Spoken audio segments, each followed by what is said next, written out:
हर इंसान का सफ़र एक ही है, मगर हर कोई एक मंजिल तक नहीं पहुंचता। जिंदगी 3 स्टेज से गुजरती है, लेकिन हर कोई तीनों स्टेजेस क्रॉस नहीं कर पाता। वो 3 स्टेजेस क्या है? वासना, विनाश और वैराग्य। अगर आपने इन तीनों स्टेजेस को समझ लिया तो आपने जिंदगी का असली राज जान लिया। पहला स्टेज क्या है? पहला स्टेज है वासना का स्टेज, यानी डिजायर्स का स्टेज, भूख जो कभी खत्म नहीं। वासना सिर्फ शारीरिक इच्छा नहीं होती, ये किसी भी चीज की अनकंट्रोलेबल डिजायर है। पैसा, शक्ति, लोगों की तारीफ, प्यार, सक्सेस। अगर आपके पास एक छोटी सी कार है और आप उसमें खुश हो, वक्त के साथ साथ आपकी वासना बढ़ेगी और आप एक बड़ी कार चाहोगे।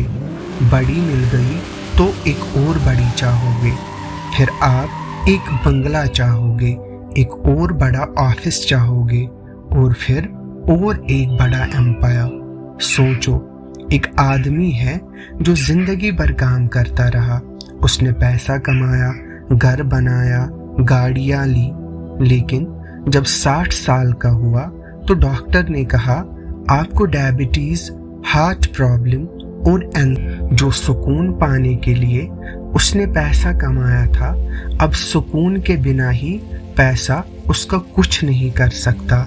ये है वासना का पहला धोखा।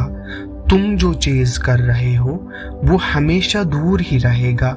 जितना और चाहोगे उतनी और भूख बढ़ जाएगी। अब आता है दूसरा स्टेज, वो है विनाश का स्टेज, डिस्ट्रक्शन। जब वासना का नतीजा सामने आता है, हर वासना का एक अंत होता है, चाहे तुम चाहो या ना चाहो, और ये अंत सिर्फ 2 तरीके से होता है। बुढ़ापे का इंतजार करो, ये है एक तरीका, जब वासनाएं खुद गिर जाएंगी, मगर फिर अफसोस के बिना और कुछ हाथ में नहीं बचता और इंसान तीसरे स्टेज को रियलाइज नहीं कर पाता। दूसरा तरीका, समझकर उन्हें अभी तोड़ दो, अपनी मर्जी से इनका समाधान ढूंढो ताकि बिना रिग्रेट के जी सको। एक आदमी पूरी जिंदगी एक औरत के पीछे भागता रहा।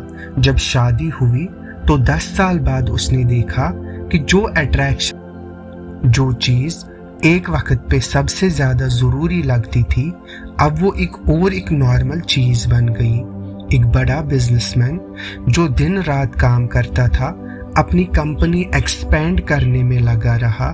जब 70 का हुआ तब समझ आया मेरे पास पैसा है, मगर मैंने जीवन ही नहीं जिया। बचपन के दोस्त चले गए, फैमिली दूर हो गई। अब पैसा है लेकिन उसे खर्च करने का कोई सेंस नहीं बचता। ये विनाश का दूसरा धोखा है। तुम्हें लगता है जो चेज कर रहे हो वही मिलेगा, मगर जब मिलेगा तब उसकी कोई वैल्यू नहीं होगी। लेकिन अगर आप समय से पहले ये सच जान लो तो आप अगले स्टेज पे पहुंच सकते हो, जो असल मंजिल है। वो है वैराग्य की मंजिल, असली आज़ादी। वैराग्य का मतलब है जीना मगर बिना गिरफ्त के, मोहब्बत करना मगर बिना बंधन के, कामयाबी चाहना मगर बिना जुनून के। ये आज़ादी है अंदर से आज़ाद होने की। अगर आपने वैराग्य समझ लिया तो समझ लो आपने सच्चाई जान ली। वैराग्य का मतलब ये नहीं है कि आप भाग जाओ, न पैसा छोड़ो, न रिश्ते तोड़ दो, न दुनिया से अलग हो जाओ। इसका मतलब ये है कि आप अंदर से उनसे अटैच ना रहो। आप पैसे कमाओ लेकिन पैसा आपको चलाएगा नहीं। आप प्यार करो लेकिन प्यार आपको अंधा नहीं करेगा। आप दुनिया के बीच रहो लेकिन दुनिया आपके अंदर नहीं रहेगी। ये एक बेहतरीन बैलेंस है, सागर के बीच में रहना मगर भीगना नहीं। लोग सोचते हैं कि वैराग्य सिर्फ सन्यासियों का काम है जो सब कुछ छोड़ चुके हैं भगोड़ों की तरह। लेकिन असल वैराग्य अंदर होता है, बाहर नहीं। अगर एक आदमी साधु बन गया लेकिन मन ही मन में अब भी पैसा, शोहरत और मोहब्बत की वासना है तो वो वैरागी नहीं है।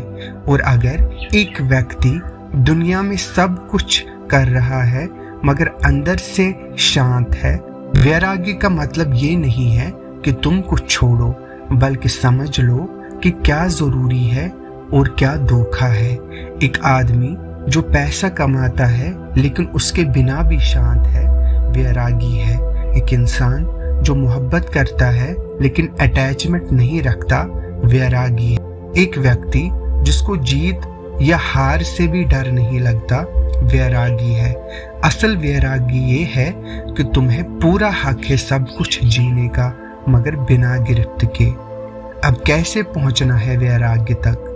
पहला तरीका है, पहला रास्ता है ध्यान, मेडिटेशन। जब आप खुद को समझने लगते हो तो जो फेक है वो अपने आप गिरने लगता है। दूसरा तरीका है भक्ति, सरेंडर। जब आप जिंदगी को एक लीला समझ के जीते हो और किसी चीज से चिपक नहीं सकते। सोचो एक छोटी सी चिड़िया है, वो पेड़ पे बैठी है मगर पेड़ से चिपकती नहीं।